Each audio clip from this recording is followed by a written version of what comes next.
वो भयानक स्थिति। पश्चिम बंगाल चुनाव के बाद की हिंसा, परस्पर विरोधी आख्यान, यही है हमारा आज का फोकस। बिना किसी तरफदारी के सीधे तथ्यों के जरिए समझेंगे कि आखिर दोनों प्रमुख पार्टियों के दावे क्या हैं और जमीनी हकीकत क्या रही। तो इस विश्लेषण का एजेंडा बहुत स्पष्ट है।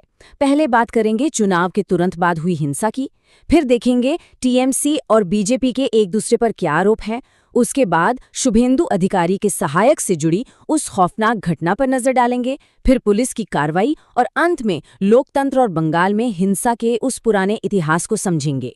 चलिए पहले खंड से शुरुआत करते हैं। बंगाल चुनाव के बाद की हिंसा और चुनाव परिणामों का तत्काल प्रभाव। नतीजे आए, विजय जुलूस निकले, लेकिन देखते ही देखते ये जश्न एक भयानक अराजकता में तब्दील हो गया।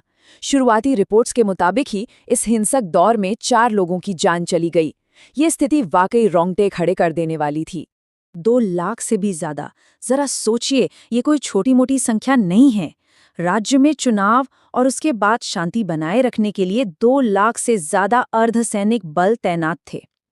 तो सबसे बड़ा और शायद सबसे वाजिब सवाल यही उठता है कि इतनी भारी सुरक्षा व्यवस्था के बावजूद ये हिंसा इतनी तेजी से और इतने बड़े पैमाने पर कैसे फैल गई?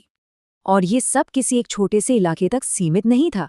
आग की तरह फैली इस हिंसा ने कई जगहों को अपनी चपेट में लिया। आसनसोल में 4 मई को एक पार्टी दफ्तर जला दिया गया।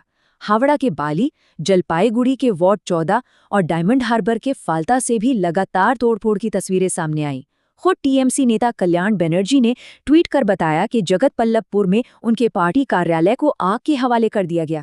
ये साफ दिखाता है कि हालात कितने बेकाबू हो चुके थे।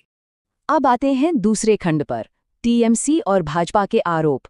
एक ऐसा अस्थिर राजनीतिक संघर्ष जहां दोनों ही पक्ष खुद को पीड़ित बता रहे हैं। अगर दोनों दावों को आमने सामने रखकर देखें तो कहानी के 2 बिल्कुल अलग पहलू नजर आते हैं।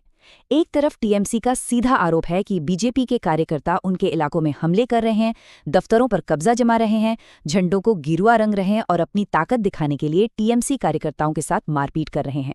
वहीं बीजेपी की कहानी एकदम उलट है। उनका दावा है कि टीएमसी अपनी हार की बौखलाहट निकाल रही है और बीजेपी कार्यकर्ताओं को निशाना बना रही है। बीजेपी का तो यहां तक कहना है कि ये उसी गुंडाराज का अगला एपिसोड है जो उनके मुताबिक 2011 से चला आ रहा है। इन दोनों तरफ के दावों को सुनकर एक बहुत ही गहरा सवाल जहन में आता है। क्या डर को हराने के लिए डर का ही इस्तेमाल किया जा रहा है? अतीत में जिस तरह की खौफ की राजनीति के आरोप टीएमसी पर लगते रहे हैं, क्या अब सत्ता बदलने के साथ महज उस पुराने डर की जगह एक नया डर ले रहा है? अब बढ़ते हैं हमारे तीसरे खंड की ओर,